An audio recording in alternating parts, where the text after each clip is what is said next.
Hello friends, मेरा नाम है रमनदीप सिंह और मैं एक 2019 ग्रेजुएट हूँ फ्रॉम वाईएमसीए यूनिवर्सिटी फरीदाबाद। और जब मैंने ग्रेजुएशन करी तो मैंने अपनी इंटर्नशिप और फुल टाइम सैमसंग R&D के साथ की, जो कि मैंने वहाँ पे लगभग लगभग 2 साल बिताए, इंक्लूडिंग माई इंटर्नशिप पीरियड। उसके बाद मैंने माइक्रोसॉफ्ट को ज्वाइन किया और माइक्रोसॉफ्ट को मैंने लगभग जनवरी 2021 में ज्वाइन किया था। तो मुझे लगभग 2 साल हो चुके हैं वहाँ पे। And currently I am a software development engineer two at Microsoft. और इससे प्रायर एक्सपीरियंस अगर मैं सैमसंग का शेयर करूं तो मैंने वहां पे एंड्रॉइड डेवलपमेंट इंजीनियर की तरह काम किया और मैंने एक पेटेंट भी निकाला वहां पे और कुछ अच्छे अच्छे प्रोडक्ट्स भी बनाए। उसके बाद यहाँ पे आके मैंने सी शार्प यानी कि .NET में अपना काम सीखा और एसईओ टीम में मैं अभी करंटली काम कर रहा हूँ। तो ये था मेरा एक छोटा सा ब्रीफ। और इस चैनल को स्टार्ट करने का बेसिकली मेरा रीजन ये है कि जो मैंने चीजें सीखी अपने कॉलेज लाइफ के अंदर, being it a personal life और अपनी स्टडी से रिलेटेड, मैं चाहूंगा कि वो सब कुछ मैं आपके साथ शेयर करूं, बिकॉज जनरली स्टूडेंट लाइफ में वही सब कुछ होता है सबके साथ। तो हम कुछ बातें भी करते रहेंगे, कुछ अच्छे अच्छे टिप्स भी लेंगे और ट्राई करेंगे कि अपनी जर्नी को एक सक्सेसफुल बनाने का। तो मैं स्टार्ट करूंगा C++ फंडामेंटल्स के साथ। उसके बाद मैं आपको कुछ बेसिक क्वेश्चन सिखाऊंगा सिंटेक्स वगैरह से रिलेटेड। फिर मैं आपको ऊप्स कॉन्सेप्ट पढ़ाऊंगा जो बेसिकली आपको फ्यूचर में डिजाइन क्रिएशन में हेल्प करेगा किसी भी प्रोडक्ट की। उसके बाद हम स्टार्ट करेंगे डेटा स्ट्रक्चर्स एंड एल्गोरिथम्स, जो कि एक फंडामेंटल चीज है किसी भी कोडिंग इंटरव्यू को क्रैक करने के लिए। जब हम वो क्रैक कर लेंगे तो हमें अपना एक रेज्यूमे बिल्डिंग करनी है। रेज्यूमे बिल्डिंग आपकी फर्स्ट ईयर से ही स्टार्ट हो जाएगी, जब से आप पढ़ना शुरू करेंगे, हैकाथॉन्स में पार्टिसिपेट करेंगे। हैकाथॉन्स बेसिकली एक टेक्निकल टाइप का इवेंट होता है जिसमें आपको लिमिटेड पीरियड के अंदर कुछ प्रोडक्ट बनाने होते हैं। तो जब आप ये चीजें करते रहेंगे, आप अपने रेज्यूमे में ऐड करते रहेंगे और मैं बताऊंगा आपको कि रेज्यूमे बिल्ड कैसे करना है और कहाँ पे करना है, ताकि वो आपका मल्टीपल जगह पे अप्रूव हो सके। क्योंकि इतना इजी नहीं होता रेज्यूमे शॉर्टलिस्ट होना भी, वो सब भी हम आपको सिखाएंगे। साथ ही साथ मैं आपको सिखाऊंगा कुछ अलग अलग टेक्निक्स, कुछ अलग अलग स्किल्स डेवलपमेंट की, जो आपको अपने रेज्यूमे में डालने के लिए बेनिफिट करेंगी बहुत। जो आपके प्रोजेक्ट्स होंगे वो सब कैसे होंगे, तो उसके लिए मैं कुछ अपने फ्रेंड्स को आपको साथ इंट्रोड्यूस कराऊंगा जो इस समय अलग अलग अच्छी अच्छी कंपनीज में काम कर रहे हैं। सेकेंडली, मेरा थॉट प्रोसेस ये भी है कि मैं आपको अवेयर कराऊं, बिकॉज कुछ स्टूडेंट्स ऐसे होंगे जो चाह रहे होंगे कि भाई हमें एमएस करने बाहर जाना है। तो मेरे कुछ ऐसे फ्रेंड्स जिन्होंने एमएस करी है और अभी यूएस से जर्मनी में वो पढ़ रहे हैं या फिर जॉब कर रहे हैं, उनके साथ मैं एक सीरीज लेके आऊंगा जिसमें वो आपके साथ इंटरेक्ट करेंगे और आपको बताएंगे जनरल क्वेश्चंस जो आपके होते हैं। और वो जो क्वेश्चंस होंगे वो आप मुझे कमेंट सेक्शन में बताते रहिएगा कि आपको किस टाइप पे, किस टॉपिक पे वीडियो चाहिए। जनरली जो मेरा अभी कोर्स फ्लो होगा वो यही होगा कि मैं आपको C++ के फंडामेंटल सिखाऊं, उसके बाद डीएसए सिखाऊं और प्रोजेक्ट्स बिल्डिंग सिखाऊं। तो वो सब हम करते रहेंगे पैरेलल में और कुछ अच्छी अच्छी बातें भी करेंगे। और ये कोर्स सिर्फ उनके लिए नहीं है, स्पेशली जो कॉलेज में है, फर्स्ट ईयर में, सेकंड ईयर में, उनके लिए तो है ही मतलब, लेकिन उनके लिए स्पेशली ये है जो चाहते हैं कि भाई हम किसी डिफरेंट लाइन में हैं और हम इस लाइन में आना चाहते हैं, हम कोडिंग सीखना चाहते हैं और हम एक सॉफ्टवेयर इंजीनियर वाली लाइन पकड़ना चाहते हैं, just to earn big. Because उनका पर्पस वही होता है, जस्ट टू अर्न बिग। मेरा भी वही था, मोस्टली सबका वही होता है। तो कोई बात नहीं, एक अच्छे इंजीनियर बनेंगे तो पैसा भी ऑटोमेटिकली आ जाएगा। और एक बात हमेशा ध्यान रखना, हमें कंसिस्टेंट रहना है अपनी पढ़ाई को लेके। ऐसा नहीं कि भाई एक दिन 10 क्वेश्चन कर दिए और अगले दिन बेहोश होकर पड़े हुए हैं ना।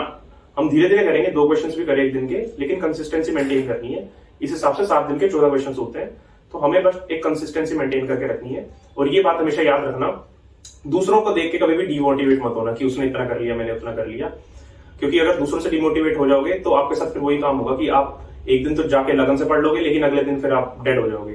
तो दूसरों को देख के डिमोटिवेट नहीं होना। आपका कंपटीशन आप खुद है, हमें अपने आप को ग्रो करना है। और at the end of the day हमें ये चाहिए कि जो मैंने सीखा मैं वो दूसरों के साथ शेयर करूं। वो एक अच्छी चीज है, वो आपको सीखनी पड़ेगी। आपके मन में एक जेलसी फैक्टर नहीं आना चाहिए कि भाई मुझे आता है तो मैं किसी को क्यों बताऊं, वो आगे ना बढ़ जाए। ऐसा नहीं होना चाहिए। नॉलेज जितना आप शेयर करेंगे उतनी आपकी भी ग्रो करेगी और आप बेनिफिट करेंगे कम्युनिटी को। तो बस इसी के साथ आज की हम पहली वीडियो शुरू करते हैं, जो कि है C++ फंडामेंटल्स। तो आ जाइए, इसको स्टार्ट करते हैं। ठीक है, समरिया। तो दोस्तों स्टार्ट करते हैं अब C++ के बिल्कुल फंडामेंटल से, बेसिक से, कि सिंटैक्स कैसे लिखना है, बिल्कुल बारीकियों से सीखेंगे। हम मान के चल रहे हैं कि हमें कुछ आता ही नहीं, नल्ले हम एकदम, ठीक है। और बिल्कुल शुरू से शुरुआत करनी है, तो वैसे हम करेंगे, ठीक है। तो चलो भाई स्टार्ट करते हैं। तो पहला टॉपिक है कि C++ का सिंटैक्स मैं आपको समझाऊं थोड़ा बेसिक सा कि होता क्या है। तो बेसिकली C++ जो प्रोग्रामिंग लैंग्वेज है ना, ये जावा और इन सब से थोड़ी अलग है। उसका मेन रीजन ये है कि ये प्योर ऑब्जेक्ट ओरिएंटेड लैंग्वेज नहीं है। प्योर ऑब्जेक्ट ओरिएंटेड लैंग्वेज क्यों नहीं है, उसका कारण मैं जब आपको क्लासेस या ऊप्स के कॉन्सेप्ट पढ़ाऊंगा तब बताऊंगा। तो C++ हालांकि बहुत सारी कंपनीज में बहुत वाइडली यूज होती है, क्योंकि ये लो लेवल पे भी खेल लेती है और हाई लेवल पे भी खेल लेती है, इसीलिए इसको इंटरमीडिएट या फिर मीडियम लेवल लैंग्वेज भी बोला जाता है। क्यों? क्योंकि ये जो आपका मशीन कोड होता है उसके काफी क्लोजली होते हैं, जिसको लो लेवल लैंग्वेजेस बोलते हैं, जैसे पास्कल, फोर्ट्रन वगैरह थी। तो ये थोड़ा बहुत थ्रेड्स वगैरह की कॉल इनको मैनेज करने में, या फिर कह लो कि ऑब्जेक्ट्स को डिस्ट्रॉय करने में बहुत अच्छे से इजीली हैंडल कर सकते हैं, और मैनुअली हम काफी कुछ इसमें कस्टम चेंज कर सकते हैं। तो ये लो लेवल पे भी खेल लेती है और ये क्लासेस की तरह भी बिहेव कर लेती है जैसे हाई लेवल प्रोग्रामिंग लैंग्वेजेस होती है। तो हाई लेवल कंपोनेंट्स के साथ भी ये इजीली खेल लेती है। तो सी प्लस प्लस इसलिए काफी वाइडली यूज होती है आपकी। तो अब मैं आपको बताता हूँ इसका बिल्कुल बेसिक सिंटेक्स कि कैसे स्टार्ट होता है। सबसे पहले जब भी आपका सी प्लस प्लस को कंपाइल होएगा ना, तो कंपाइल होने का मतलब क्या है कि आपने तो अपनी फाइल लिखी है एक, कि let's say first code fc.cpp करके आपने सेव कर दी इसकी एक्सटेंशन, तो ये आपकी फाइल सेव हो जाएगी। लेकिन ये फाइल ना आपके कंप्यूटर को नहीं समझ में आती कि भाई क्या लिखा है इसने, क्यों? क्योंकि आपने हाई लेवल लैंग्वेज का कोड लिखा होता है उसमें, कीवर्ड्स, वेरिएबल्स, ये सब यूज करके। तो मशीन को चाहिए होता है ऑब्जेक्ट कोड या बाइनरी कोड 0101 की लैंग्वेज में समझ में आता है उसको। तो जब आप अपना कोड कंपाइल करते हैं तो आपका जो लिखा हुआ कोड होता है वो इस बाइनरी कोड में कन्वर्ट होता है, तब जाके आपके सिस्टम को समझ में आता है, और तब जाके वो उसको रन टाइम पे आपको रिजल्ट्स दिखाता है जैसे आपको चाहिए होते हैं, जो आपने हाई लेवल लैंग्वेज में लिख दिए थे फॉर्मेट में। ठीक है। अब बात आती है कि अच्छा कंपाइलेशन होती कैसे है, तो मैं कहूंगा इसके लिए यूज होते हैं कंपाइलर्स। तो आप अपने सिस्टम में कोड ब्लॉक्स या फिर विजुअल स्टूडियो कोड, जो कि माइक्रोसॉफ्ट का एक सॉफ्टवेयर है और बहुत ही फास्ट है, इन दोनों सॉफ्टवेयर में से किसी को भी इंस्टॉल कर लो और इसकी आपको यूट्यूब पे हजारों लिंक्स मिल जाएंगे, how to download Code Blocks and setup, and same for the Visual Studio Code. उसके अंदर अपना आप कोड लिख सकते हैं और उसको रन कर सकते हैं। मैं जो अभी फास्ट प्रोसेस के लिए करूंगा, मैं ऑनलाइन कंपाइलर्स यूज करता हूँ। जैसे मेरे पास ये onlinegdb.com करके है, इसमें क्या है कि मैं डायरेक्टली अपना कोड लिखूंगा, यहाँ पे रन दबाऊंगा और मेरे को जो जैसा आउटपुट चाहिए वैसा मिल जाएगा। अगर आप ध्यान से देखो तो इसके टॉप राइट में यहाँ पे आप लैंग्वेज सेलेक्ट भी कर सकते हो कि कौन सी लैंग्वेज में आप लिख रहे हो। तो हम सी प्लस प्लस पढ़ रहे हैं तो जाहिर सी बात है हमने सी प्लस प्लस सेलेक्ट किया हुआ है। अब आ जाती है बात कि हमें फर्स्ट पीस ऑफ कोड लिखना है। तो फर्स्ट पीस ऑफ कोड जब आप इस वेबसाइट को देखेंगे तो आपको ऐसा लिखा आएगा। अब इस कोड को समझ लेते हैं, भाई इस कोड का मतलब क्या है। तो मैं आपको बताता हूँ कि जब आपका कोड कंपाइल होता है ना, इसको तो भूल जाओ, ये कुछ नहीं है, इसको हटा देते हैं। ठीक है, ये आपका फर्स्ट पीस ऑफ कोड है।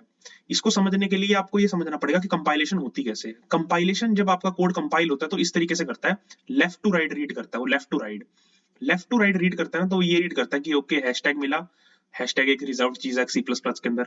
इंक्लूड एक वर्ड बनाया, इंक्लूड भी रिजर्व्ड कीवर्ड है एक सी प्लस प्लस के अंदर। इसका एक स्पेसिफिक मीनिंग है, इसको आप नॉर्मली यूज नहीं कर सकते, सिर्फ जब आपको कुछ इंपोर्ट कराना है। जैसे इसका भी करंटली मीनिंग है, लेफ्ट टू राइट की रीड करेगा compiler, hashtag include IO stream.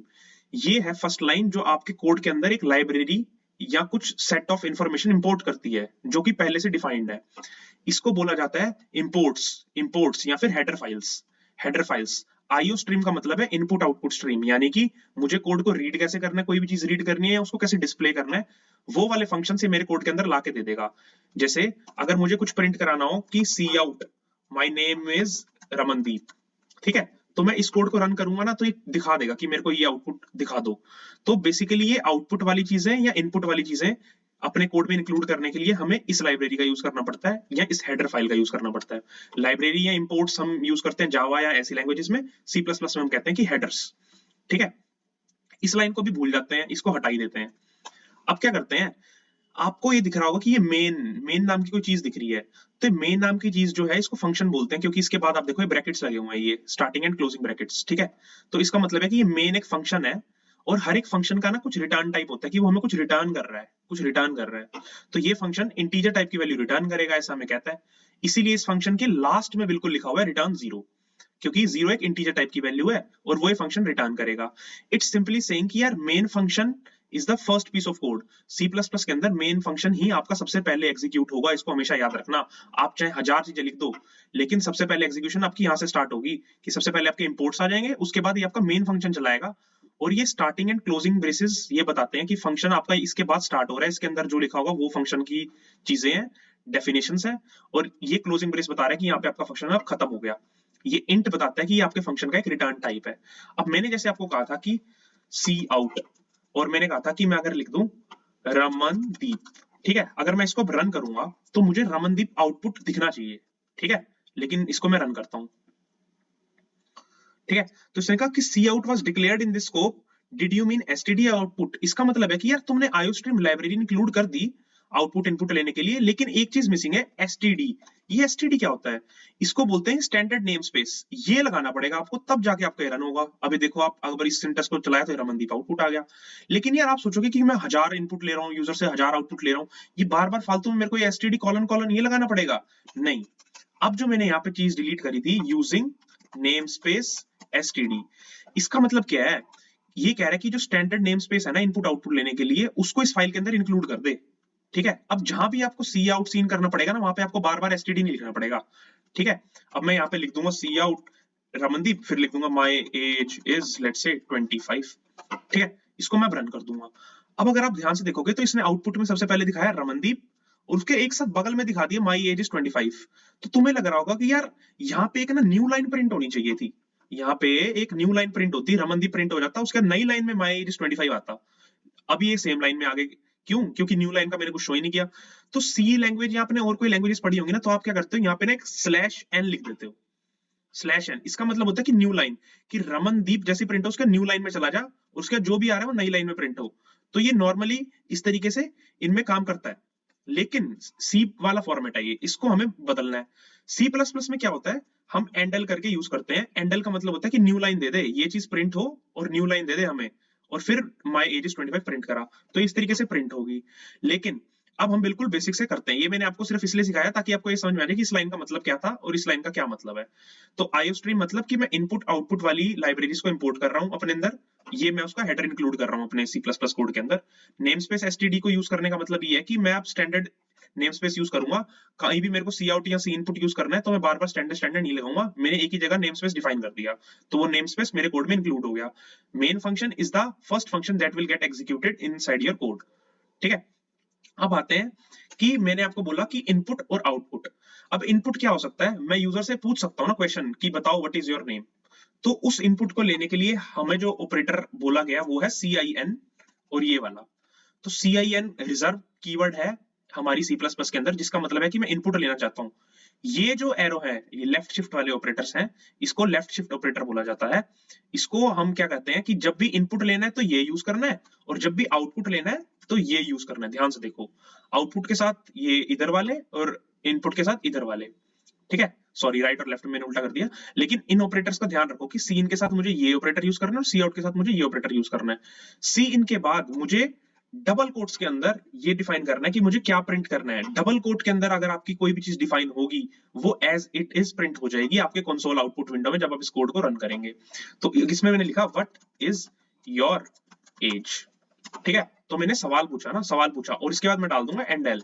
इसका मतलब क्या है कि what is your age as it is print हो जा। Sorry sorry sorry, cout में लिखूंगा इसको मैं, सी आउट, क्योंकि मेरे को एज इट इज प्रिंट कराना है कि तुम्हारी एज क्या है। ये एज आपको लिखा आएगा कि व्हाट इज योर एज, तो मैंने इसको डायरेक्टली आउटपुट दिखा दिया कि व्हाट इज योर एज। अब मैं इसको रन करता हूँ, इसको मैंने जब रन किया तो देखना what is your as question mark आपका प्रिंट हो जाएगा। एक सेकेंड यार, मैंने वो ऑपरेटर चेंज करने भूल गया, इसको रन करता हूँ।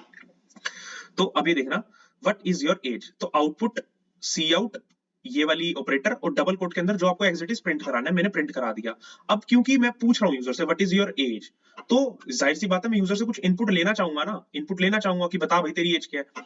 उसके लिए हमें क्या डिफाइन करना पड़ता है, हमें डिफाइन करना पड़ता है वेरिएबल्स। अब वेरिएबल्स कैसे डिफाइन होते हैं, अब आप एज मांग रहे हो यूजर से, यूजर की जो एज होगी वो एक इंटीजर टाइप की वैल्यू होगी कि 21 साल का हूं, 22 साल का हूं, 23 साल का हूं, इस तरीके से एक इंटीजर वैल्यू होगी। तो आपको डिफाइन करना पड़ेगा कि आपके वेरिएबल का क्या टाइप है।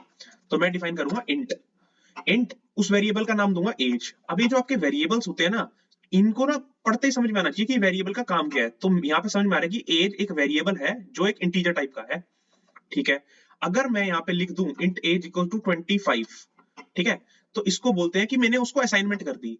इक्वल्स टू का मतलब है कि असाइनमेंट ऑपरेटर है, और क्या असाइन कर रहा है 25, तो राइट वाली वैल्यू इस लेफ्ट वाले वेरिएबल के अंदर चली जाएगी। क्यों? क्योंकि 25 एक इंटीजर टाइप की वैल्यू है। यस, तो परफेक्ट, इसको मैं एक एज वेरिएबल के अंदर स्टोर कर रहा हूं। अब मैं क्या करूंगा, सी आउट। अब मैं अगर डबल कोट के बिना कुछ प्रिंट कराता हूं ना, डबल कोट के बिना कुछ प्रिंट कराता हूं जैसे कि इस वेरिएबल को, तो ये सही सिंटेक्स है इसको करने का। अगर मैं डबल कोट लगा दूंगा एज के आगे पीछे, तो ये AGE ही प्रिंट कर देगा, इसको एक स्ट्रिंग रीड करेगा। ये स्ट्रिंग मतलब ग्रुप ऑफ कैरेक्टर्स रीड करेगा। अगर मैं इसको रन करूं तो व्हाट इज योर एज और नीचे एज प्रिंट कर देगा। अरे पर मुझे तो 25 प्रिंट कराना है कि मेरी एज 25 है, तो मैंने वेरिएबल जो डिफाइन किया उसको प्रिंट करूंगा, और उसको प्रिंट कराने के लिए डायरेक्ट उस वेरिएबल को यूज करो यहाँ पे।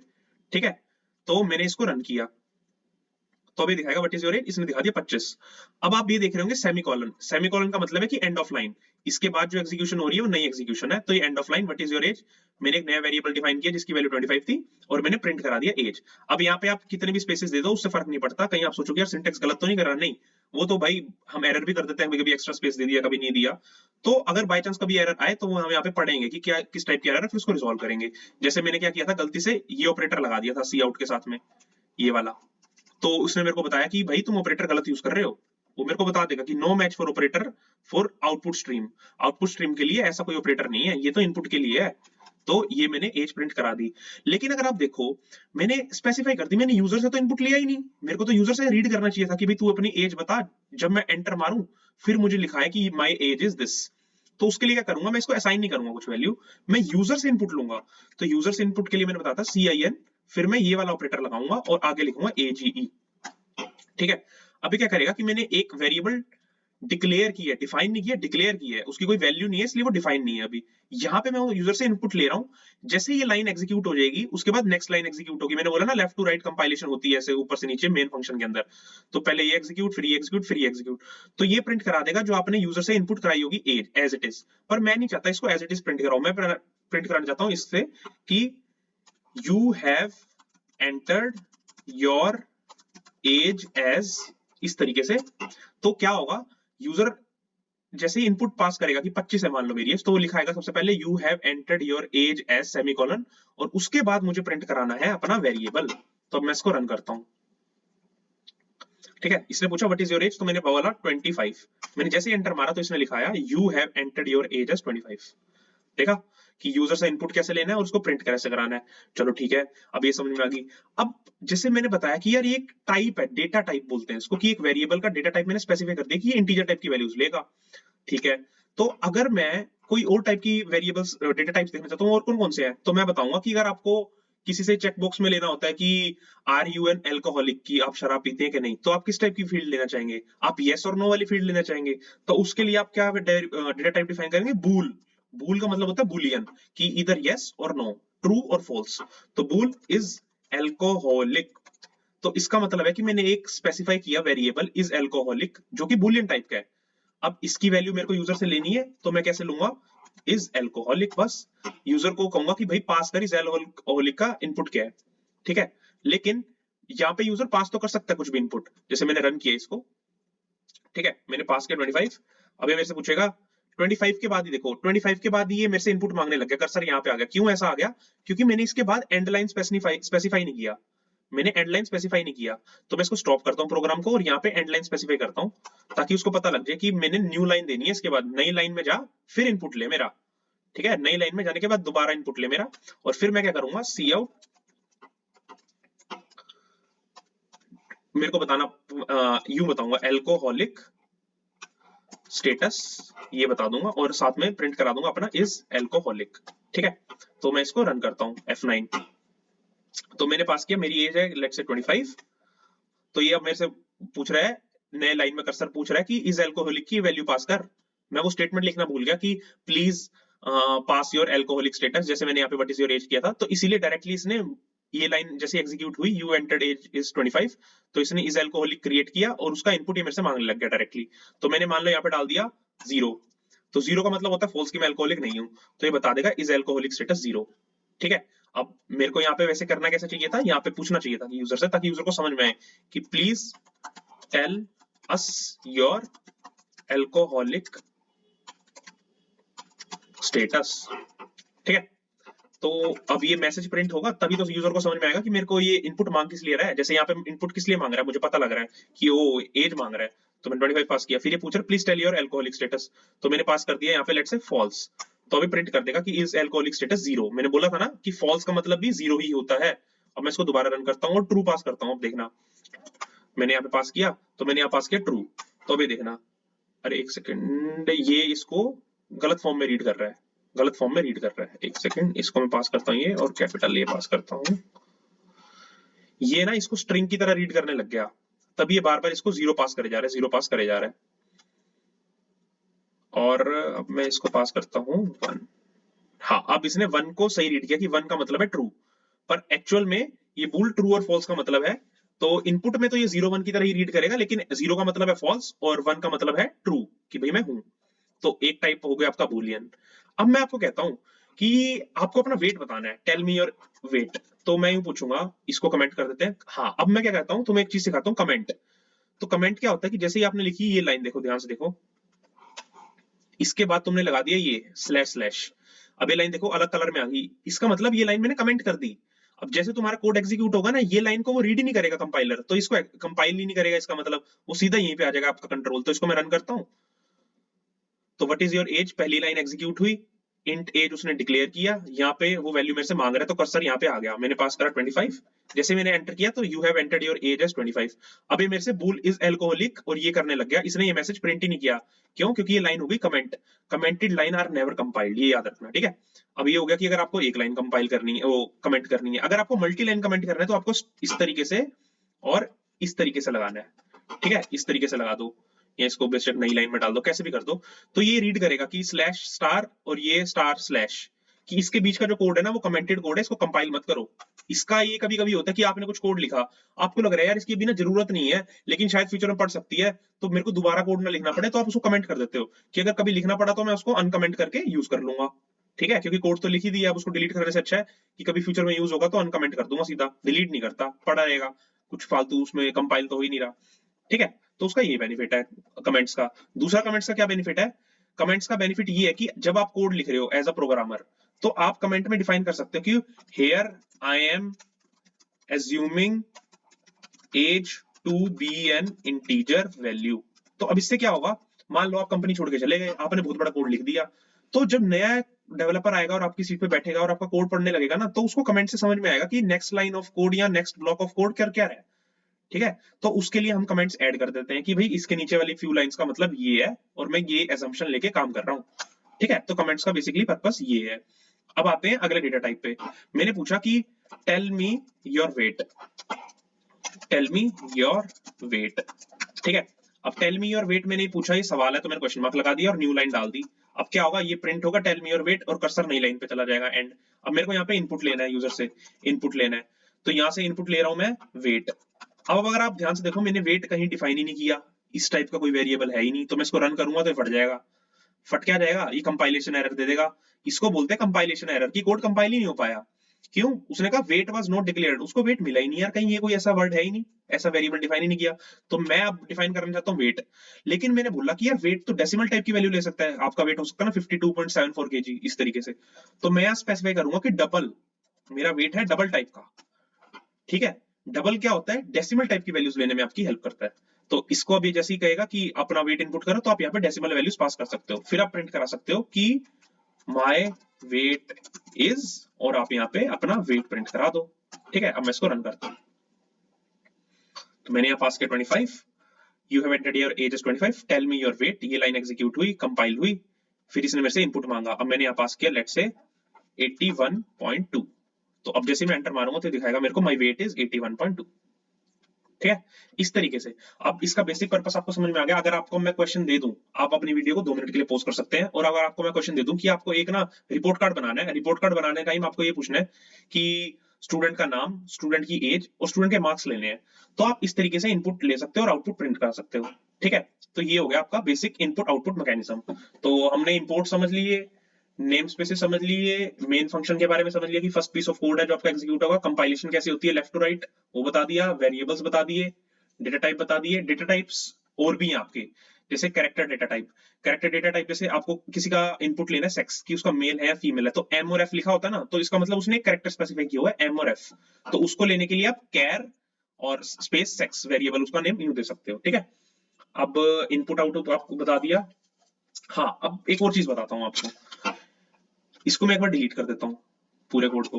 अब मैंने यहाँ पे एक वेरिएबल डिफाइन किया लेट्स से एज, और मैंने स्पेसिफाई कर दी 25, इसका मतलब मैंने डिफॉल्ट वैल्यू दे दी एज को। अब मैं प्रिंट करूंगा सी आउट, तो ये मेरी एज प्रिंट करा देगा, देखो ध्यान से। अब मैं इसको प्रिंट कराऊंगा तो 25 प्रिंट कराएगा, ठीक है।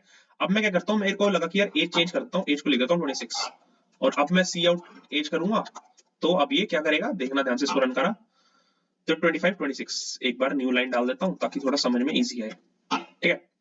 अब मैंने 2 सेमीकोलन लगाए, उससे फर्क नहीं पड़ता, चाहे तुम 1000 लगा दो। सेमीकोलन का मतलब ये है कि टर्मिनेशन ऑफ दैट लाइन, वो कोड एग्जीक्यूट हो चुका है उस लाइन में। तो इसने पहले प्रिंट कराया 25 क्योंकि एज के अंदर 25 था। फिर मैंने एज के अंदर चेंज कर दी, वैल्यू 26 दे दी। तो इसने नेक्स्ट लाइन में जब मैंने सी आउट किया तो एज की वैल्यू अपडेट हो चुकी है, 26 दे दी इसने। ठीक है, तो इस तरीके से इन वेरिएबल्स को आप चेंज कर सकते हो। लेकिन अगर मैं यहाँ पे कीवर्ड लगा दूं CONST, कॉन्स्ट, इसका मतलब है कि आपने उस वेरिएबल को रीड ओनली बना दिया, कि एक बार जो उसकी वैल्यू चलेगी वो चलेगी, अब उसकी वैल्यू बार बार चेंज नहीं हो सकती। It is a read only variable. तो अब आप इसकी जब एज इक्वल टू 26 करेंगे ना तो ये फट जाएगा। क्यों? क्योंकि ये कहेगा कि लाइन नंबर 9 में अगर आप देखो, assignment of read only variable age, कि आपने जो वेरिएबल रीड ओनली बना दिया, आप उसकी वैल्यू दोबारा चेंज नहीं कर सकते। इस कांस्टेंट कीवर्ड का यूज कहां पे करना है हमें? जब भी आप कोई गेम डेवलपमेंट एनवायरनमेंट में हो तो आपने देखा होगा, कॉन्ट्रा गेम खेलते थे हम, तो कॉन्ट्रा गेम में ऊपर लिखा होता था गेम का टाइटल कॉन्ट्रा। तो कॉन्ट्रा जो टाइटल है वो कभी चेंज नहीं हो रहा, गेम का नाम सेम कर दिया आपने कॉन्ट्रा। तो उन टाइप के वेरिएबल्स को रीड करने के लिए कॉन्ट्रा वाले नेम को वो कर देंगे, क्या बोलते हैं, कांस्टेंट कर देंगे। और जो कॉन्ट्रा CONTRA है वो कॉम्बिनेशन ऑफ कैरेक्टर से बना है। उस टाइप के वेरिएबल्स को डिफाइन करने के लिए हम क्या यूज करते हैं, स्ट्रिंग नेम, और आगे मैं डाल दूंगा लेट्स से कॉन्ट्रा। ठीक है, अब मैं करूंगा सी आउटपुट नेम। तो मैंने आपको डेटा टाइप बताया, इंट बताया, बूलियन बताया, ये सब बताया। इनको बोला जाता है primitive data type. Primitive data type, primitive data type मतलब ये आपके C++ में वो है, क्या कहते हैं, पहले से प्री डिफाइंड है, जिनको कस्टम डिफाइंड नहीं किया गया। कैसे?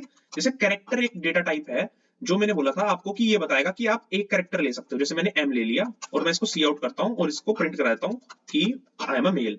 ठीक है, इसको मैं एक बार कमेंट कर देता हूं कोड को और इसको रन करता हूं। तो अब मैंने ध्यान से देखो, मैंने इसके अंदर ये लिख दिया। तो मैंने आपको बताया था डबल कोट के अंदर जो भी चीज लिखी होगी वो एज इट इज प्रिंट हो जाएगी। मेरे को हालांकि प्रिंट M कराना है। ठीक है, तो ध्यान से देखो, मेरे को M प्रिंट कराना है, तो मैं यहाँ पे इस तरीके से लिखूंगा वेरिएबल को, और मैंने रन किया। अब मेरा M आ गया। ठीक है, M आ गया ना। मैं ये कह रहा हूं कि अगर मैं कह रहा हूं कि यार ये जो वेरिएबल है ये कैरेक्टर टाइप का है, तो मैंने बोला कि कैरेक्टर मतलब एक ही कैरेक्टर लेगा। तो अगर मैं इसमें 2 पास कर दूं तो चलेगा नहीं क्या? ट्राई कर लेते हैं यार। फट गया, ये तो फट गया, ओवरफ्लो हो गया। कन्वर्जन फ्रॉम इनटू कैर, इस तरीके से इसने कहा यार ये तो गलत कन्वर्जन कर रहे हो। तो अच्छा, मैंने कहा यार ये हो सकता है कि डबल कोट में आए तो चल जाए। क्यों? क्योंकि डबल कोट में आते हैं कॉम्बिनेशन ऑफ कैरेक्टर्स। इसको रन करता हूं, ये फिर फट गया। कि आप ना कैरेक्टर स्टार, कैरेक्टर स्टार का मतलब होता है कि कॉम्बिनेशन ऑफ कैरेक्टर्स को आप सिंगल कैरेक्टर में कन्वर्ट कर रहे हो। अच्छा, तो कैरेक्टर के लिए तो हम प्रिमिटिव डेटा टाइप बोलते हैं इसको, कि ये प्रिमिटिव जो पहले से प्री डिफाइंड है, जो C++ ने डिफाइन कर रखे हैं।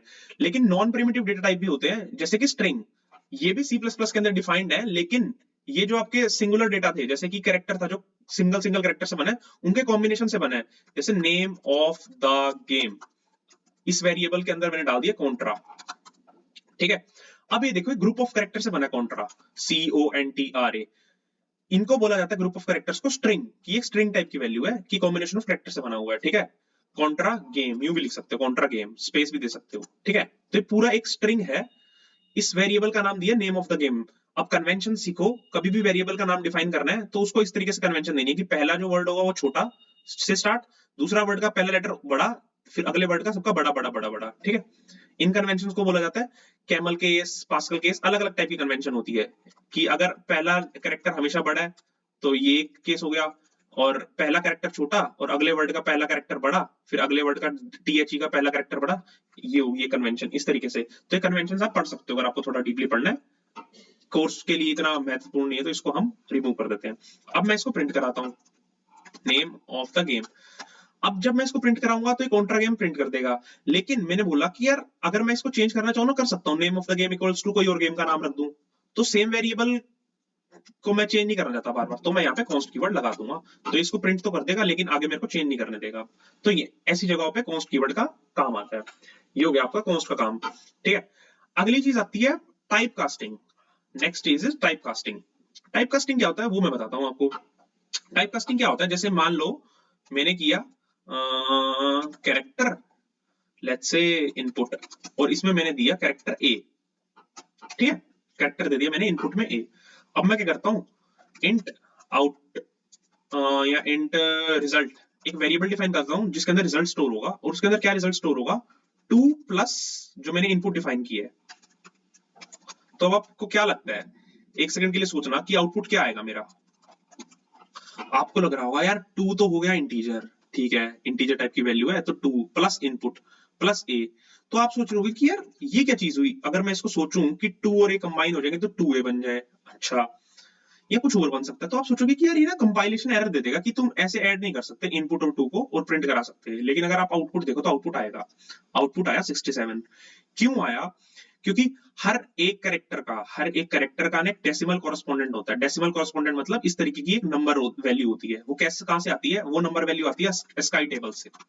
स्काई टेबल से स्काई टेबल कैसी होती है? स्काई टेबल ऐसी होती है, ध्यान से देखना। स्काई टेबल में आपने भाजा था ए, कैपिटल ए आया आपका, देखो कैरेक्टर ए 65, इसके कॉरेस्पॉन्डिंग जो डेसिमल वैल्यू है वो 65 है, बी के कॉरेस्पॉन्डिंग 66 अप टू जेड, और ये 90। लेकिन ये अपर केस एबीसीडी की है, स्मॉलर केस एबीसीडी की यहाँ पे डिफाइंड है कि स्मॉलर वाले 97 से शुरू होते हैं। तो इसने क्या किया, इसने ना इनपुट था तो कैरेक्टर टाइप का, उसको कन्वर्ट कर दिया इंटरनली। क्यों? क्योंकि मैं एडिशन ऑपरेशन कर रहा हूं एक इंटीजर के साथ। तो इंटीजर के साथ जब मैं एडिशन ऑपरेशन कर रहा हूं किसी कैरेक्टर का, तो कैरेक्टर की इंटरनल टाइप कास्टिंग हो जाती है, वो कैरेक्टर से इंटीजर में कन्वर्ट हो जाता है। तो कैपिटल ए की जो डेसिमल कॉरेस्पोंडेंट वैल्यू है वो है 65। तो उसने क्या किया, 65 प्लस 2 67, और उस रिजल्ट को प्रिंट करा दिया। इसको बोला जाता है इम्प्लिसिट टाइपकास्ट। इम्प्लिसिट टाइपकास्ट कि उसने, कंपाइलर ने अपने आप ही इम्प्लिसिटली उसको टाइपकास्ट करके आउटपुट आपको दिखा दिया। अच्छा ठीक है, अब मैं क्या करता हूं, इसको एक सेकंड के लिए अब यूं करता हूं कि सी आउट इनपुट। तो अब क्या लगता है तुम्हें कि क्या आउटपुट आएगा? अब इसको सोचो क्या आउटपुट आएगा। तुम कहोगे यार कि इनपुट एक वेरिएबल है जिसके अंदर ए स्टोर है, तो मेरा ए आउटपुट आ जाएगा। मैं कह रहा हूं एकदम सही बात बोल रहे हो कि तुम्हारा ए ही आएगा। लेकिन अगर मैं इसके बाहर यहां डिफाइन कर दूं इस तरीके से एक ब्रैकेट के अंदर कि मेरे को इसका इंटीजर कॉरेस्पोंडेंट प्रिंट कराओ, तो ये क्या करेगा, ए का इंटीजर कॉरेस्पोंडिंग क्या था 65, तो 65 प्रिंट करा देगा। यहां पे मैंने खुद स्पेशली मेंशन किया कि जो इनपुट टाइप का वेरिएबल है वो एक कैरेक्टर है, लेकिन उसको टाइपकास्ट कर दो इंटीजर में। इसको बोला जाता है एक्सप्लिसिट टाइपकास्ट। एक्सप्लिसिट मतलब मैंने डिफाइन किया, कस्टम यूजर डिफाइंड है ये, तो इसको बोला जाता है एक्सप्लिसिट टाइपकास्ट। ये चीजें आपको ध्यान रखनी है कि इम्प्लिसिट टाइपकास्ट कन्वर्जन खुद हो जाती है, खुद ब खुद। तो अगर आपसे कल को क्वेश्चन पूछा जाता है कि यार इस कोड का आउटपुट बताओ, अगर आपसे ये पूछ लिया जाता कोड का आउटपुट, तो आपको ऑप्शन दिया होता कंपाइलेशन एरर है 67 2a इस तरीके से, तो यहाँ तो आप 2a लगाते हैं, आप कंपाइलेशन एरर दे जाते हैं, लेकिन एक्चुअल में वो इम्प्लिसिट टाइपकास्ट करके इसका 67 बना देगा। ठीक है, तो इस चीज से आपको बचना है। आपको समझ में आ जाएगी कि अच्छा इस तरीके के कोड में हमें देखना है पहले कि इम्प्लिसिट टाइपकास्टिंग तो नहीं हो जाती। अगर मैं यहाँ पे इसको स्मॉलर ए कर दूं, स्मॉलर ए की स्काई वैल्यू मैंने तुम्हें बताया कि 97 से शुरू होती है, तो 97 प्लस 2 99 आउटपुट आ जाएगा आपका। ठीक है, सिमिलरली अगर बी हुआ तो 100 हो जाएगा। सॉरी, ये कंपाइलेशन एरर दे देगा क्योंकि यहाँ पे मैं क्या कॉलम भूल गया गलती से। ठीक है, तो आपकी ये टाइप कास्टिंग भी आपको समझ में आ गई। अब अगर आपको एक मैं चीज समझाऊं, तो ये है मेन फंक्शन। ठीक है, हाँ, अब इस मेन फंक्शन के अंदर एक चीज और समझाता हूं आपको। अब आपको ऐसा हो सकता है कि आप ना यूजर से कुछ लो कि int age is equals to let's say 25, user ने डाला कि 25 एज है मेरी, मान लो मैंने डिफॉल्ट डिफाइन कर दी, पर आप यूजर से मांगेंगे, आपको ना उसकी एज के बेसिस पे आपको कुछ उसको गिफ्ट करना है। तो आप क्या चेक लगाओगे कि अगर तुम्हारी एज 30 से कम है तो आपको ये गिफ्ट मिलेगा, अगर आपकी ये 30 से ज्यादा है तो आपको ये गिफ्ट मिलेगा। तो अगर आपको पता लग रहा है कि यार इसमें क्या चीज है, इसमें ना यार कंडीशन चेक है, कंडीशन चेक। अब कंडीशन चेक के लिए मैं क्या चीज चूज करूं, तो कंडीशनल चेक के लिए आपकी चीजें यूज होती हैं, उसको बोलते हैं if else block. If else block कि इफ कंडीशन ये हो तो ये करो, एल्स ये करो। और उसी के अंदर अगर मैं इसको एक्सटेंड कर दूं तो बड़े सारे ब्लॉक्स यूज कर सकते हो आप, if else if else if else if और आखिरी में एल्स।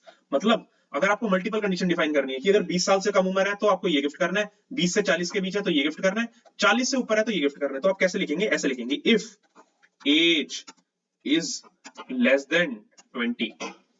तो आप ध्यान से सिंटेक्स देखो, इफ के बाद ये ब्रैकेट्स आ गए, ये वाले कौन से ब्रैकेट होते हैं यार, सर्कुलर ब्रैकेट।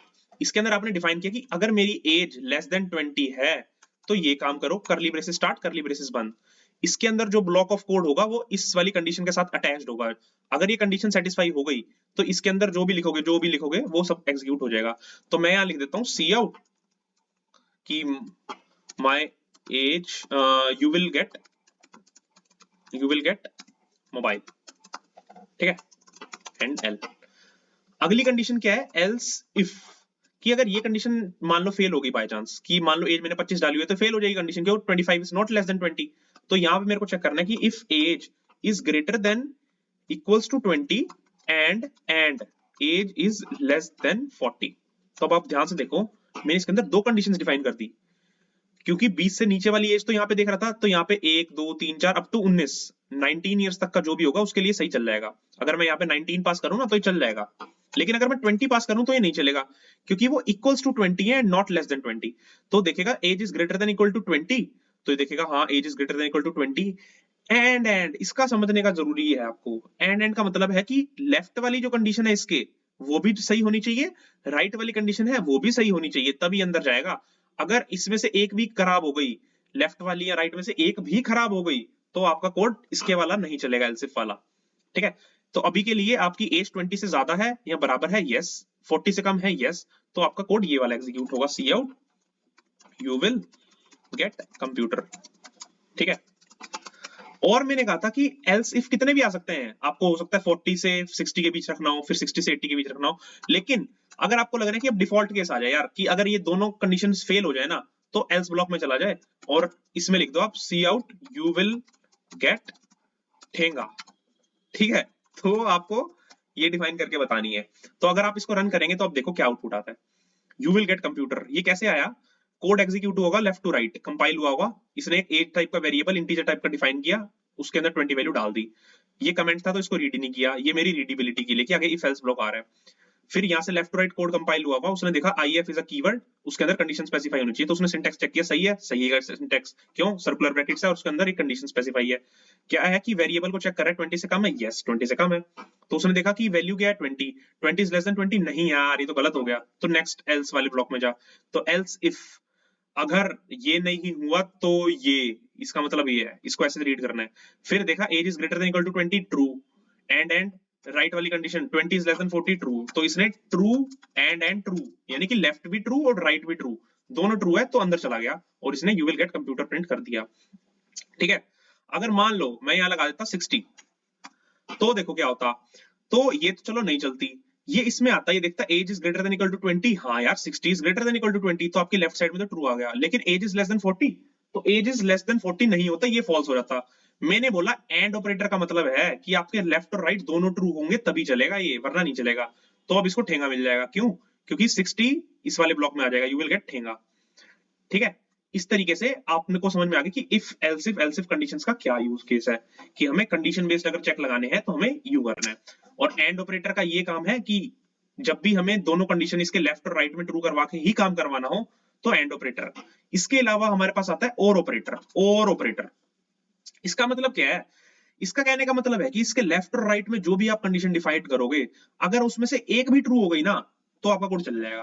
ठीक है, अब आप 60 के लिए देखो, आपका कोड क्या कहेगा कि age is greater than equal to 20, हाँ यार ये तो ट्रू हो गई, जैसे इसने देखा ना ये ट्रू हो गई, ये इसके बाद इसको देखेगा भी नहीं, भैया देखते ही नहीं, हम तो अंदर जाएंगे, क्यों, हमारी तो कंडीशन ट्रू होगी, क्यों, वो देखेगा 20 is greater than equal to 20 और है, तो भैया ट्रू तो हो गया, तो अंदर जाओ, साफ खत्म बात।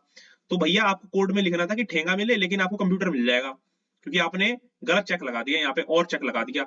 और चेक क्या कहता है कि if any of the condition is true then your code will get executed, तो उसने और के लिए एक ही कंडीशन ट्रू होते हैं अंदर भेज दिया इसको, जबकि उसको दोनों देखनी चाहिए थे। तो यहाँ पे एंड ऑपरेटर एक सही चॉइस थी हमारी ऑफ द ऑपरेटर। तो आपको इफ एल्स समझ में आ गया। अब मान लो इफ एल्स इफ आपको यूज कहां करना है, इसका यूज ना आप जब भी आपको मल्टीपल कंडीशन स्पेसिफाई करनी हो तब करना है, लेकिन अगर आपको सिर्फ दो ही कंडीशन स्पेसिफाई करनी हो कि if age is less than 20 and बाकी सभी केसेस के लिए 20 से ऊपर वालों के लिए आपको ठेंगा ही देना है, तो आपको दिख रहा है कि यार एक वन लाइन ऑफ कोड के लिए मेरे को थोड़ा ब्लॉक बड़ा लिखना पड़ रहा है, तो कोड थोड़ा बड़ा बड़ा सा लग रहा है। तो मैं कहूंगा कि आपको जब भी कोई ऐसा कोड लिखना है कि इफ कंडीशन जो भी आप चेक करें उसके बाद आपको मल्टीपल लाइन ऑफ ऑपरेशन करने हैं, कि आपको कुछ ऐड करना है, फिर कुछ करना है, फिर कोई और चीज करनी है, तो 3-4 लाइन का अगर कोड है ना तभी इफ एल्स को यूज करो। अदरवाइज इसी कोड को ना हम एक लाइन में भी कर सकते हैं। कैसे कर सकते हैं, देखो, हमें बोला जाता है इनको टर्नरी ऑपरेटर्स। टर्नरी ऑपरेटर्स का मतलब क्या होता है कि ये पहले कंडीशन देखते हैं, उसके बाद आउटपुट उस हिसाब से प्रिंट कराते हैं। तो मेरी कंडीशन क्या थी यहाँ पे, एज इज लेस देन 20, तो इसको मैंने कॉपी किया, यहाँ पे पेस्ट किया। अब इसके बाद आता है क्वेश्चन मार्क, इसके बाद आता है एक सेमीकोलन।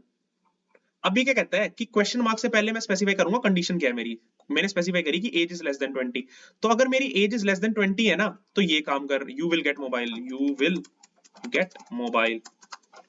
उसके बाद कॉलन, कॉलन का मतलब क्या है कि जो क्वेश्चन मार्क के पहले कंडीशन थी अगर वो फॉल्स होती है ना तो इस कॉलन के बाद वाली चीज को प्रिंट कर, यू विल गेट ठेंगा, समझे। अब आप देखो ये कोड नहीं चलेगा अगर आप मैं इसको एक बार चलाऊं एक बार के लिए, इसको कमेंट कर देता हूँ, कंट्रोल जेड कंट्रोल, अरे यार कंट्रोल जेड कंट्रोल शिफ्ट ये, हाँ ये मैंने मल्टी लाइन को एक ही साथ कैसे किया, कंट्रोल शिफ्ट और वो स्लैश वाला ऑपरेटर जो होता है एक साथ अगर टाइप तीनों को दबाओगे तो मल्टी लाइन कमेंट कोड कर देगा, ठीक है। तो अब ये देखेगा int age equals to 60, age is less than 20, हाँ कंडीशन ठीक है, तो क्वेश्चन मार्क के बाद वाली चीज प्रिंट हो जाएगी, यू विल गेट मोबाइल। लेकिन अब इसको देखो और मैंने एंड एंड लगा दिया, ये चलेगा नहीं, क्यों? अरे तुम सी आउट ऑपरेटर लगाना भूल गए, तो सी आउट ऑपरेटर नहीं लगाया तो चलेगा ही नहीं। ये कहेगा कि भैया इनवैलिड ऑपरेंड्स वगैरह तुमने सब कुछ यूज कर रखा है, तो तुम यहाँ पे सी आउट लगाओगे सबसे पहले।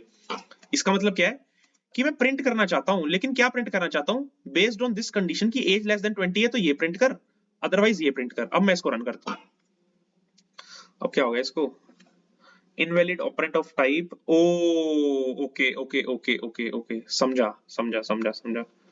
एक सेकंड में इसको लिखता हूं पहले, लेट्स से 8 लिख देता हूँ और F9 चला देता हूँ, ठीक है। हाँ ये क्या करता है, जो टर्नरी ऑपरेटर है ना, ये आपका डबल कोट वाली चीजें नहीं ले रहा, ठीक है।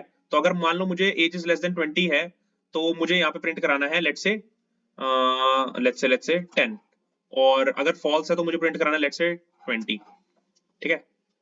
तो मैं कैसे रन करूँ, इसको ट्रू कर देता हूँ, ट्रू, या चलो अभी यही प्रिंट करता हूँ, टेस्ट कर लेते हैं, ठीक है। इसको रन करता हूँ,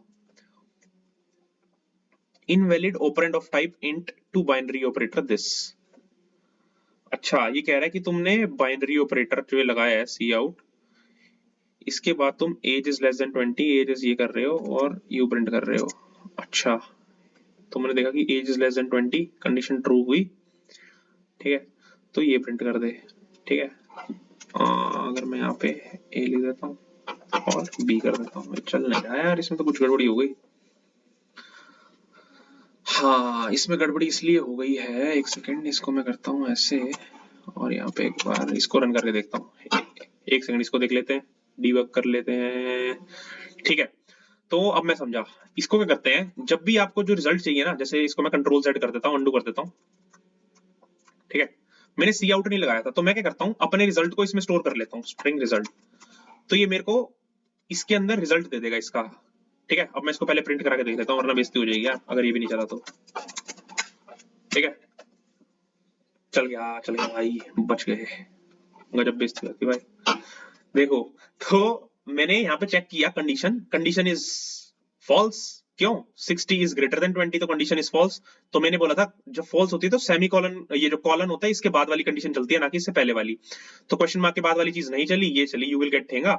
और इस रिजल्ट को मैंने एक स्ट्रिंग के अंदर स्टोर करा लिया और फिर प्रिंट कराया सी आउट के साथ, क्योंकि ये आउटपुट वाला ऑपरेटर आता है तो उसके साथ कभी कभी टर्नरी ऑपरेटर सही से काम नहीं करते, इसलिए वो टर्नरी ऑपरेटर सही से काम नहीं कर रहा था।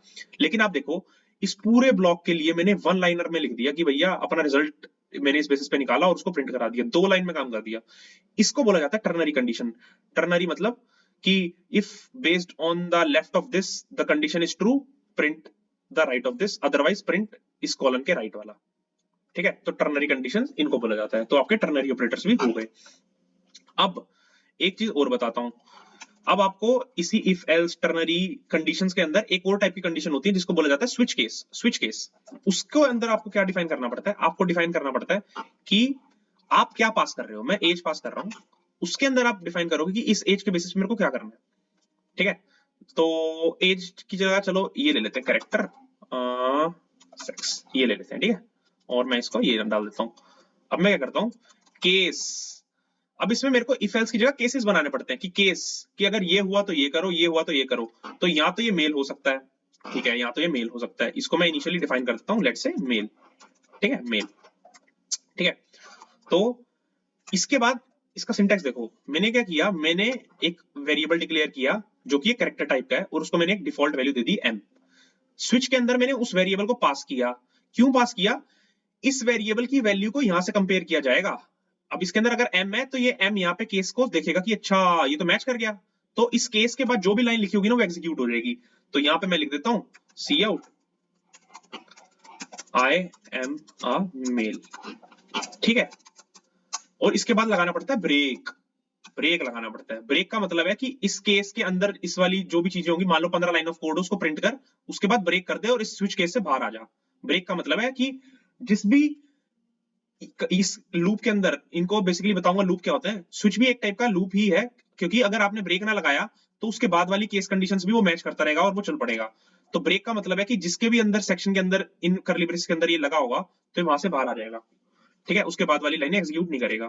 तो केस एफ, अगर ये फीमेल हो तो मैंने कहा कि मेरी लाइन ऑफ कोड है cout I am a female और एंडल, और मैंने ब्रेक लगा दिया। अब क्या होता है, बाय चांस यूजर ने कुछ यहाँ पे z पास कर दिया, तो आपको पता है कि यार z is not a correct input, इधर इट कुड बी f, इधर कुड बी m, ठीक है। तो मैं इसको अंडू करता हूं एक बार, और यहाँ पे आप लिखोगे डिफॉल्ट, कि अगर आपकी एक भी कंडीशन सेटिस्फाई नहीं होती ऊपर जो आपने स्पेसिफाई की है कि ये वेरिएबल अगर m भी नहीं हुआ f भी नहीं हुआ, तो डिफॉल्ट में जाओ और जो डिफॉल्ट में लिखा है वो प्रिंट कर दे। डिफॉल्ट में लिख दे कि भैया पागल मत बनाओ, ठीक है। और आप ब्रेक लगा दो। अब इसको रन करते हैं, तो इसने देखा अच्छा m मैच कर गया, तो इसने ये प्रिंट कर दिया। अगर अब मैं यहाँ पे लिखूं f, तो इसने f और f इसको मैच किया केस को, कि ये वाला केस मैच हो गया, तो इसने I am a female print कर दिया। और अगर मैं यहाँ डाल देता हूँ z, ठीक है, इसको रन करता हूँ तो ये चल जाएगा, पागल मत बनाओ। अब मैं क्या कहता हूँ, मान लो मैं यहाँ से ब्रेक कंडीशंस को कमेंट कर देता हूँ, कमेंट करता हूँ मतलब ये एग्जीक्यूट नहीं होगा, break is not a part of this, और यहाँ पे मैं डालता हूँ m। अब देखना, अब इसने क्या किया, I am a male print कर दिया, और ब्रेक लगा नहीं हुआ था तो ये आगे भी घुस गया, और इसके अंदर वाला जो था उसको भी ब्रेक प्रिंट करा दिया इसने, ठीक है। तो इस तरीके से इसने कर दी गड़बड़ी। ब्रेक का मतलब था कि भैया जैसे ही आपको केस मिले खत्म कर दो, लेकिन उसने खत्म नहीं किया और अगले चला गया और इस केस के अंदर भी घुस गया, अगले केस के अंदर भी, अगले केस के अंदर ब्रेक था इसलिए वहां से ब्रेक हो गया। अगर यहाँ पे भी ब्रेक ना होता तो ये इसकी भैया रेल बना देता, ये आगे चला जाता और सारा कुछ प्रिंट करता रहता जब तक इसको ब्रेक नहीं मिलता, ठीक है। तो इस तरीके से हमें इसको बचाना है, तो इसलिए ब्रेक कंडीशन आती है। ब्रेक कंडीशन मींस वहां उस लूप या उस सेगमेंट ऑफ कोड के बाहर आ जाओ जैसे ब्रेक मिले, ठीक है, ब्रेक कर दिया हमने, ठीक है। तो ये हो गया आपका स्विच केस। स्विच केस भी बेसिकली कंडीशन चेकिंग के लिए आता है कि अगर ये चीज मैच कर जाए तो ये कर दो, ये चीज मैच कर जाए तो ये कर दो। इसको आप उसके लिए भी यूज कर सकते हो कि जैसे मान लो आपको मंडे ट्यूसडे के अलावा अपना शेड्यूल बनाना है, तो केस मंडे, तो आपको 5-6 लाइनें लिखनी है कि भाई ये काम करना है मुझे, ये कर दो और ऐसे ऐसे प्रिंट करा दो, ठीक है। मल्टीपल लाइन ऑफ कोड इस तरीके से लिख सकते हो, जैसे मैं यहाँ पे लिख दूं कि 2+4 और मैं इसको रन कर देता हूँ, ठीक है। अभी तो उसमें चलेगा, अब मैं इसको ऐसे बनाता हूँ तो आई एम अ मेल और 5 प्रिंट कर देगा, ठीक है। तो प्लस ऑपरेटर काम तो वही है, प्लस वाला, प्लस माइनस जैसे आप करते हो।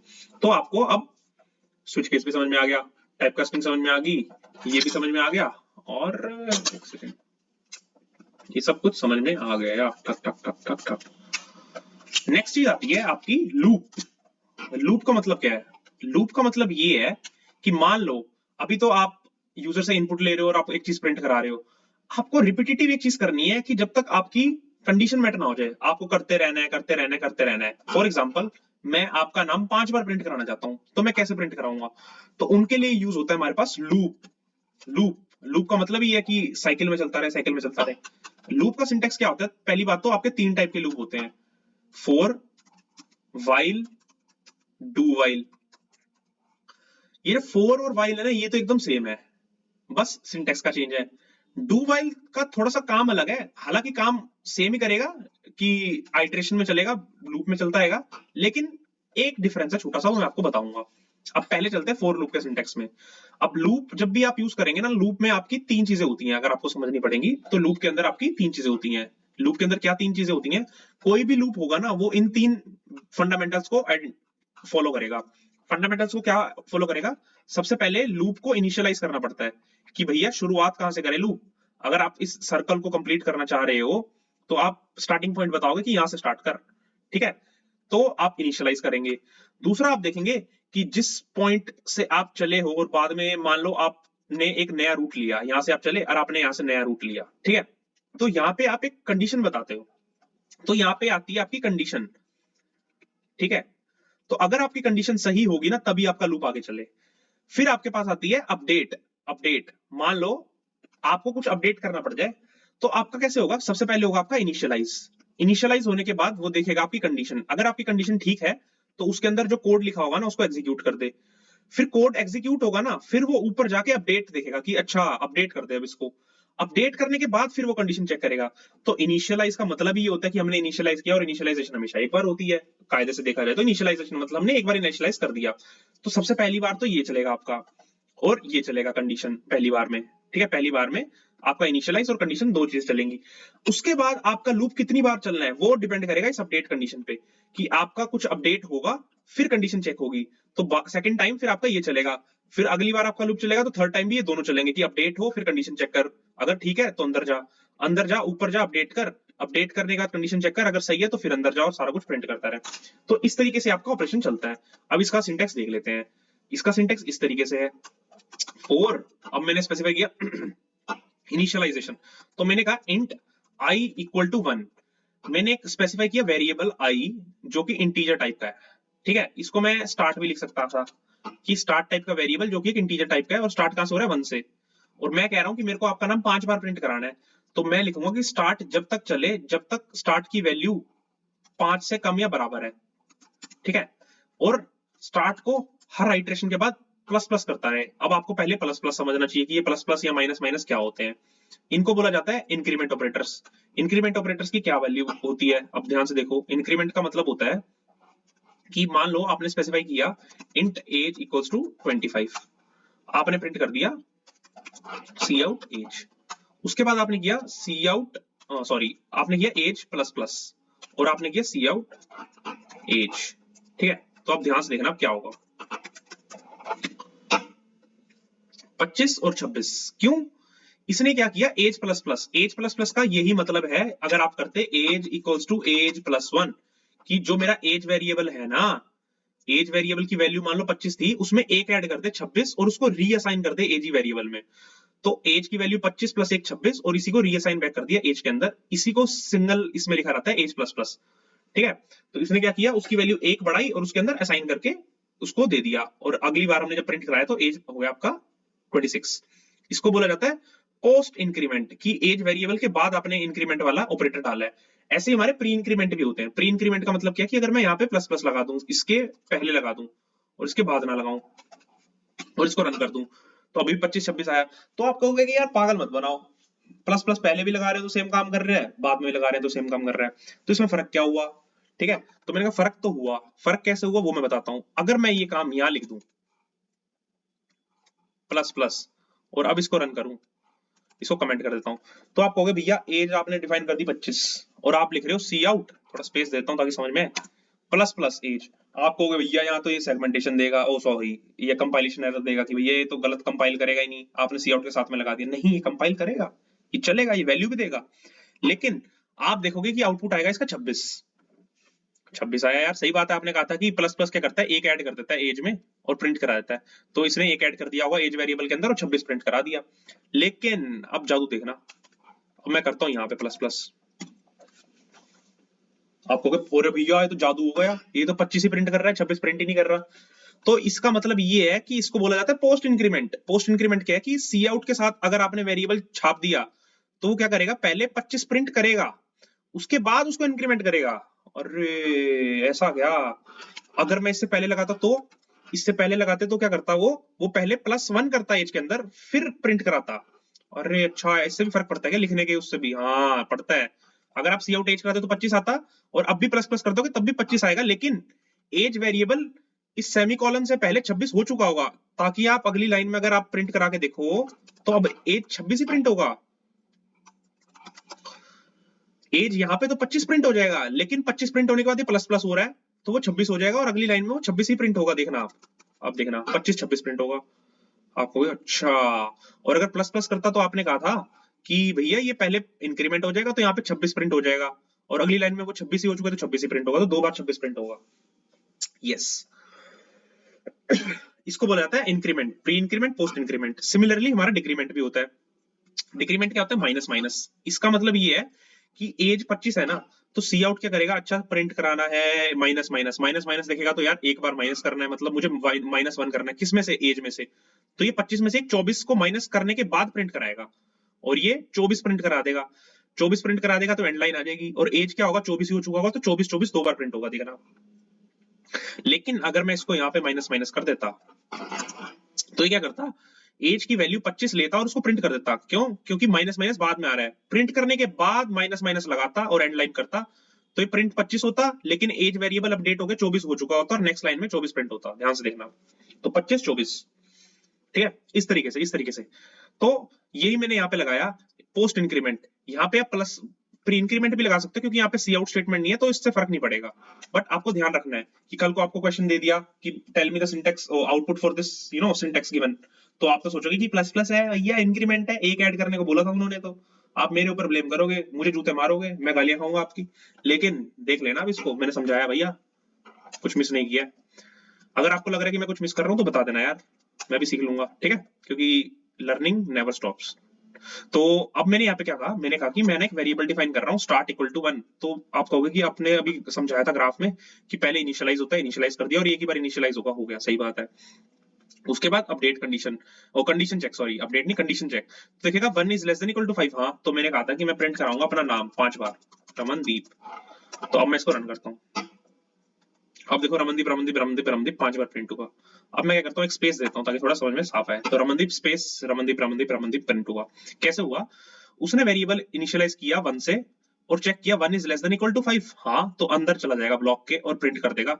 जैसे क्लोजिंग ब्रेस आएगी ना, क्लोजिंग ब्रेस आते ही इस जगह पे जाएगा और कंडीशन अपडेट कर देगा।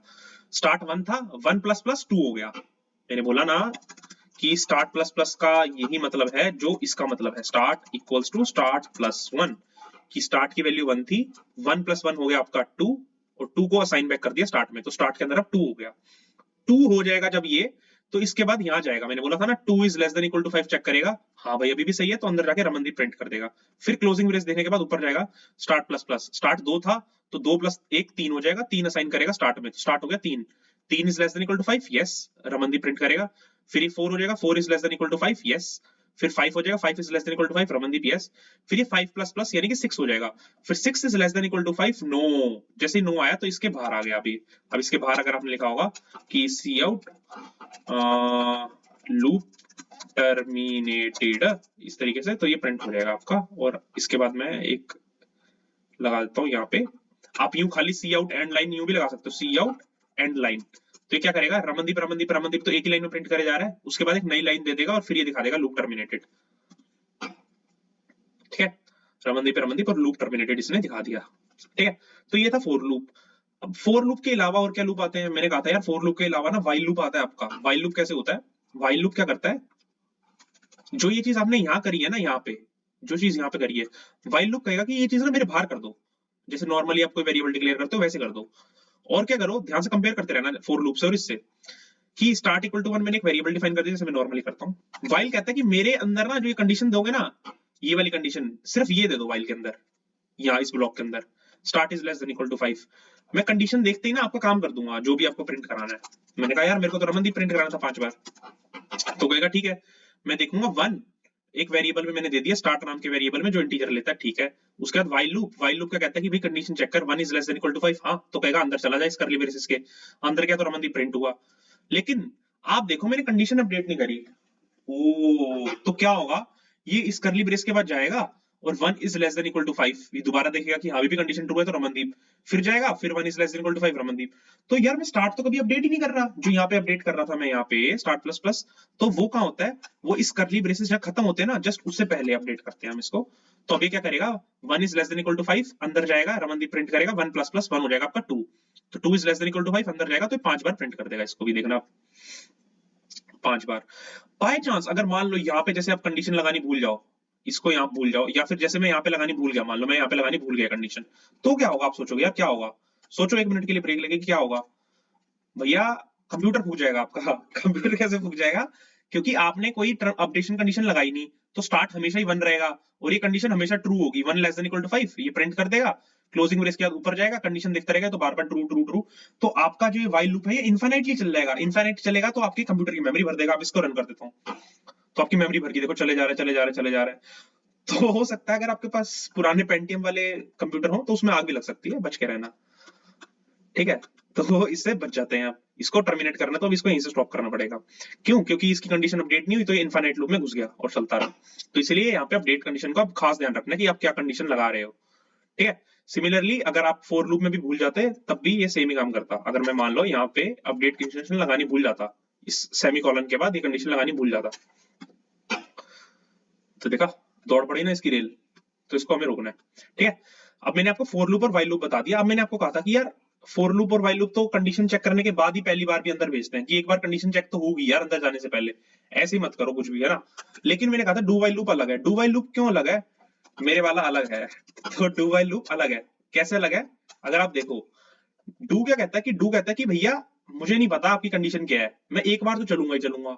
तो ये क्या कहेगा कि भैया रमनदीप, ठीक है, ये कहेगा कि डू कहता है कि भैया एक बार चलूंगा, उसके बाद कंडीशन देखूंगा, उसके बाद देखूंगा start is less than equal to 5, ठीक है।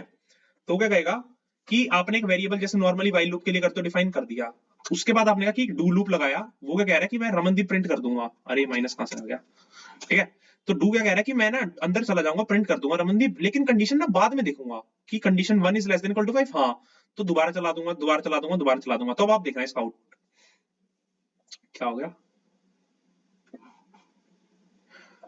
एरर एक्सपेक्टेड व्हाइल बिफोर, ओ व्हाइल तो लगाने भूल गया, डू व्हाइल लूप है यार, क्या यार, एकदम छपरी सोच है मेरी तो। व्हाइल लूप लगाना भूल गया। अब देखो ये इनफाइनाइट लूप में चला गया, क्यों चला गया? मैंने कंडीशंस अपडेट नहीं करी, तो मेरे को स्टार्ट प्लस प्लस करना था ना, यहाँ पे स्टार्ट, कहां चला गया, यहाँ पे स्टार्ट प्लस प्लस, ठीक है। इसको रन करता हूँ। अब देखो रमनदीप रमनदीप रमनदीप रमनदीप, तो कैसे प्रिंट हुआ होगा? एक बार प्रिंट हुआ, फिर दूसरी बार अपडेट हुआ तो 2 is less than equal to 5, फिर अगली बार चला 3 बार 4 बार, जैसे 5 होगा तो 5 इज लेस देन 5, पांचवी बार प्रिंट होगा, ये 6 हो जाएगा तो प्रिंट नहीं होगा। लेकिन आप कहोगे इसमें और इसमें फर्क क्या है? फर्क है, कैसे फर्क है ये देखो ध्यान से। इसको चलाता हूं मान लो, और इसको कर देता हूं 1, और यहाँ पे हटाता हूँ ये, तो अभी क्या कहेगा? ये कहेगा कि ये स्टार्ट इक्वल टू 1, हाँ ठीक है। और ये कहेगा स्टार्ट इज लेस देन 1, तो ये कहेगा नहीं यार ये तो फॉल्स है, तो ये एक भी बार नहीं चलेगा। लेकिन इसको मैं चला देता हूँ, अभी देखो कुछ भी आउटपुट नहीं आएगा, खाली है। क्यों? क्योंकि ये लूप चला ही नहीं। 1 is less than 1, no, condition fail हो गई, तो ये बाहर ही आ गया सीधा। लेकिन अगर मैं इसको कमेंट कर दूं और यहाँ पे यूं कर दूं, ठीक है, तो ये कहेगा स्टार्ट इक्वल टू 1, वो कहेगा अच्छा ठीक है, आपने तो कंडीशन ये लगानी है ना, लगा दी। तो कहेगा भैया एक बार तो चलूंगा, मैंने बोला था जैसे, उसके बाद अपडेट करूंगा। तो ये कहेगा कि एक बार चलने के बाद स्टार्ट हो गया 2, 2 इज लेस देन 1, नो, तो एक बार तो आपका आउटपुट आया ही आया, ठीक है, इस तरीके से। तो वो ये आपका डू व्हाइल लूप आ गया। अब आप पूछेंगे कि डू व्हाइल लूप को यूज कहाँ करूं? फॉर एग्जांपल आप एक गेम बनाते हैं, उस गेम के अंदर आपने मान लो ऐसा सिस्टम बनाना है कि यार एक बार तो चलेगी यार गेम, ऑब्वियसली यार लेवल आपने बनाया है तो एक बार तो गेम खेलना शुरू करेगा ही ना प्लेयर, तो आपको लेवल बाय लेवल अपडेट करते रहना कुछ। लेकिन आपको पता है कि एक बार एक लेवल तो चलना ही चाहिए, लेवल 1 में तो प्लेयर स्पॉन होना ही चाहिए, वहां पे पैदा हो, लेवल 1 स्टार्ट करे खेलना। मरने के बाद वो अलग कंडीशन है, उसके लेवल पार हो रहे हैं, कि लेवल मान लो 5 ही है गेम के, तो आपको लेवल 1 तो स्टार्ट करना ही करना है। तो आप डू व्हाइल लूप स्टार्ट करेंगे कि लेवल 1 पे खेल, और अगर उसकी गेम एंड नहीं होती और वो लेवल 2 पे पहुंच जाता तो दोबारा खेल। अगर लेवल 2 पे उसकी अपडेट हो गई और आपका 6 हो गया लेवल, गेम में लेवल है ही 5, तो आपका कम बाहर आ जाएगा, ठीक है। तो इस तरीके से एक भी बार अगर आपको चलाना है तो आप डू व्हाइल लूप का यूज करें। और जैसे मैं क्या कर रहा था यहाँ पे, यूं कर रहा था, अगर मान लो अब ध्यान से अगर आप देखो, और इसको मैं यहाँ पे कमेंट कर देता हूँ, तो आपको मैंने पहले डिफरेंस समझा दिया है फॉर लूप, व्हाइल लूप और डू व्हाइल लूप का। इसके एक आधे प्रोग्राम कराऊंगा आपको बड़े मजेदार, कि पैटर्न प्रिंटिंग प्रॉब्लम बोलते हैं, कि ये प्रिंट करा के दिखाओ कैसे प्रिंट हो रहा है, कैसे प्रिंट हो रहा है, तो वो आपको मैं सिखा दूंगा। लेकिन अगर आप देखो मैंने यहाँ पे स्टार्ट और स्टार्ट दोनों सेम ही वेरिएबल 2 बार डिफाइन कर रखा है, तो अभी देखो ये कंपाइलेशन एरर दे देगा कि रीडिक्लेरेशन आपने कर दी स्टार्ट की। अगर आपने कोई वेरिएबल डिफाइन किया हुआ है उसको रीडिफाइन करना है, तो आप उसके साथ उसका डेटा टाइप मत जोड़ो, तो ये स्पेसिफाई कर लेगा कि अच्छा ये स्टार्ट इसी वाले वेरिएबल को कह रहा है जो ऊपर पहले डिफाइन हुआ है। और अगर आप सेम भी वैल्यू दे दोगे तो उसकी सेम ही वैल्यू रखेगा, वो कोई फर्क नहीं पड़ेगा।